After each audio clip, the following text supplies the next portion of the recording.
Ayan. At dahil sabi na unboxing tayo, ayan na. Unboxing. Sabi ni Amo, unbox ko daw. Tignan natin ito. Ano? Dahil yung unang deliver nila, hindi ko namin inano. Unbox tayo guys. May numero. Ayan, tayo na.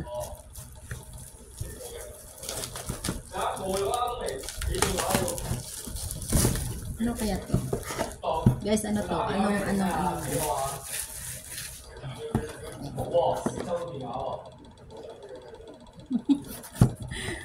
dahil nag-deliver sila, hindi ko in-unbox. So, ang nangyari, ngayon, tignan daw natin kung tama na nga o hindi. Dahil yung una ay wala. Pero pinipilit nila na mayroon.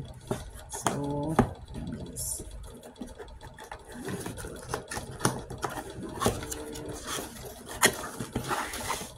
Ayan. Ayan, ito na mayroon na. Lalagyan na lang pala ng ano to. Ayan. Diyos ko. Shoot. Shoot. Shoot. Ayan. Nag-deliver kasi sila guys. May box. Walang takip. Ito lang. Ito lang. So, sabi ni Amo, imposibleng wala. Kaya galit na galit si Amo. Galit na galit. Sabi ko, wala nga. Anong magagawa, diba? So, hindi ko naman siya pwedeng buksan nung i-deliver. Kasi isang box yan.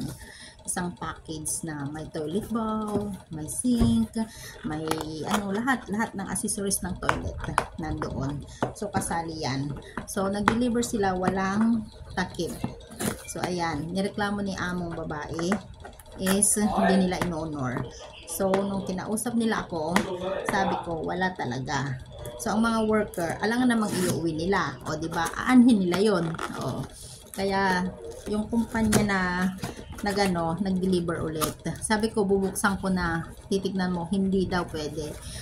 Kaya, be sure na daw na mayroon itong takip. So, ngayon, aking binubuksan at binibidyo at just in case na wala na naman, mayroon akong ebidensya. O, diba guys? Ayan, doon na, at least mayroon, so, wala, may ebidensya na. So, ayan guys, pinakita ko lang, inano ko lang para may ebidensya, diba, na may takip na siya. So, ayan guys, maraming salamat at malapit nang matapos ang pinaparenovate nilang bahay dito sa amin. So, very busy since the beginning. So, ayan guys, ayan, lapit na. Sa toilet andun ang worker kaya mahirap. So ayan guys, maraming salamat and bye!